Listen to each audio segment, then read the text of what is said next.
Paulie Malignaggi came out claiming that, listen, he had no issue or no big deal with what Devin Haney had to say.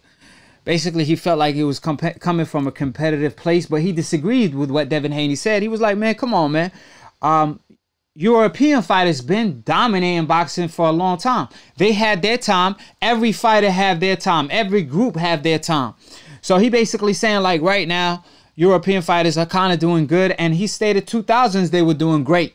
And I'm like, what? European fighters were doing great? Because Prince Nassim Hamed was doing great, definitely, in the 1990s to, like, the 2000s, early 2000s. Then Pacquiao took over. And he from the Philippines. Beside them and Klitschko, you could add Klitschko to the list, even though he got beat by Lennox Lewis too on the early 2000s. Other than them, who is really all these fighters that he's talking about? Now today you have Lomachenko. Let's start it off with that. Lomachenko, Usyk, Gennady Golovkin. Now Gennady Golovkin, his biggest fan, Jim Lampley, he said that his career is a failure. Prior to the Canelo fight, he stated if he don't beat Canelo Alvarez tonight, his career is a failure. Guess what happened? He lost that night. And he been maneuvering since then, avoiding the likes of Charlo, Lions Only, and every dangerous fight that is, boo-boo and all of the above, right? So we already know his career is a failure. Now, Lomachenko, they hyping him up to be the greatest white hope we ever seen, but I don't know, man. Like, so far, like I said, he avoided Devin Haney, giving up the WBC strap, avoided Salido, avoided Pacquiao fight, even though he claims he want to be as great as Manny Pacquiao, and his dream fight is with Mayweather, this and that, right? So he had an opportunity to fight Mikey Garcia. On one point, he passed it on that due to his shoulder. So we will see how good Lomachenko is going to turn out to be in the future. He have the fights to prove himself against Lopez, Shakur, Gervonta, Devin Haney, and all the above, right? Usyk, I don't think he's made for a heavyweight. For a cruiserweight, he's good. But for a heavyweight, I don't think he's going to do that well. We shall see, right? So that's only 3 fighters. Like, what is all these fighters you're talking about? Because Anthony Joshua, he holds straps, but he's also from the coincidental list at the end of the day, right? Like I said, back in the 2000s, you had Mike Tyson, Holyfield, you had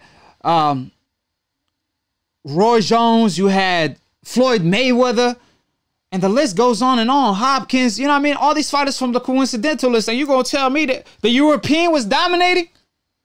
What world are you living in, Paulie? That's why he got that ether for the glove gate, right? By Akhi. You already know what time it is. If you don't know, Google that shit. Excuse my language, though. You know what I mean? But like I said, today and yesterday and a year before and 10 years before and 100 years before, the most dominant fighters in boxing are the fighters from the coincidental list. Then after that is the fighters that's obviously Hispanic. Then after that, all of the above. So fighters on the coincidental list are fighters like, you know, African Americans, fighters, for example, from Cuba. These are the fighters that's dealing with double standards. The fighters from the Hispanic fighters are obviously Cubans as well, but more so Mexicans, because Cubans can't even turn pro. Double standards again. But you have, you know, a lot of Mexican fighters, great Mexican fighters, Barrera, Morales. I'm talking about the fighters that actually fought each other. I ain't talking about no Canelo-ish. They're talking about he ain't gonna fight his fellow brother, David Benavidez, but he will fight Angulo and Lopez, a guy that's 2 weights below him. But when it comes to an actual fight, that could be a war, he'd be like, nah, I ain't fighting my brothers. You know what I'm saying? I'm talking about the Barrera, Morales, Marquez, and all of the above, from Chavez Sr., Salvador Sanchez, Duran, you name it. So those fighters are definitely from our pond. They not European. So what is you talking about, Paulie? I don't know what European fighters he talking about. I really don't.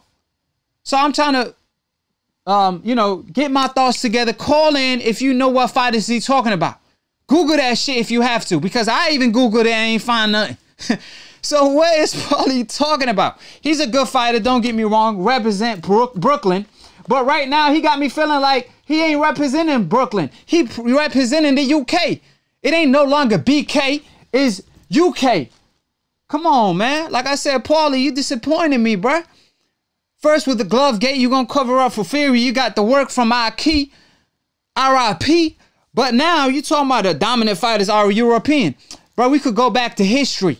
Jack Johnson, to Sugar Ray Leonard, to Joe Louis, to Muhammad Ali, the highest, the greatest that you see above, to Floyd Mayweather, Sugar Ray Leonard, Robertson, Hagler, Hearn. All these fighters from the coincidentalist, even till now, Roy Jones, Floyd Money Mayweather, Terrence Crawford, Errol Spence. Hey, you gonna talk about it? You know, every fighter have their turn. Let's all be honest. The fighters on the top 5 pound for pound list throughout history come from certain group. At least that's most of them. And then the second dominant group is the Hispanic. So don't give me that European-ish when they ain't done nothing. What happened to the crusher, Kovalev? Didn't he get crushed by Andre Ward? Ain't Andre Ward American? So I don't understand what he talking about or who he referring to. So just because Fury beat Wilder, that's like the first time in history. And the man had to almost cheat allegedly in order to win. From taking supplements in the past to glove gate accusations, and now it's real. But Malignaggi, he stayed across the pond where Roy Jones was in his prime. That's another European fighter that Paulie Malignaggi was talking about, right? Malignaggi didn't come to the United States till Roy was old as hell, getting knocked out almost every other day. No disrespect to Roy, but that was one of my favorite fighters. He would have never dared and never had the cojones to hop in the ring against Roy in his prime. So he fought Roy when he was already washed and got dropped in the first round too. Then Hopkins. He fought Hopkins when like Hopkins was old enough to be my father, and Hopkins arguably beat him and dropped him. Come on, it's embarrassing, like I said. And Josh is doing the same thing that Malignaggi and all these European fighters is doing. But Paulie Malignaggi want to talk about it. They have. Come on, do my thing. You understand? I ain't gonna let you talk. I did the talking tonight. Roy Jones, we talk tonight. The Gulf Coast, Mississippi, all that. So at the end of the day, subscribe below if you're trying to get smarter by the minute. If you're trying to get dumber by the second, don't listen to these decaf/O media dumb casual ass fans that hate the truth. But you know what Akhi brings to the table. Split Decision episode 31, hosted, posted by Akhi, mixed, master, produced, engineered, and all the above, the past, present, and future of pound for pound. Akhi got all the straps. And all y'all decals won't do nothing about it. Don't even have the cojones to call in, but y'all got the cojones to talk in the comment section like the keyboard warriors y'all are. But at the end of the day, you don't know shit about boxing. You better not duck me, son. T-Tone. You better not duck me, son. T-Tone. They call me the problem. But you could call me the can man, because anybody can get it. Americans, it don't matter who you are. You could be my Akhi too. You can get it on some AB. Call me the can man.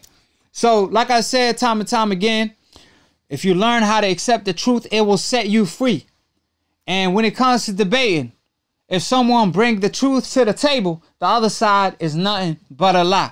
So I'm down to hear y'all, thoughts. But if it's your opinion, it's literally just that. Akhi brings facts to the table. That's why I'm the undisputed, pound for pound, #1 when it comes to debating. You name it when it comes to boxing. So call in, tune in, click on the notification bell if you want to get notified every time I post to go live on Split Decision, where Akhi preaches the truth. And when you open the book of the truth, that's exactly what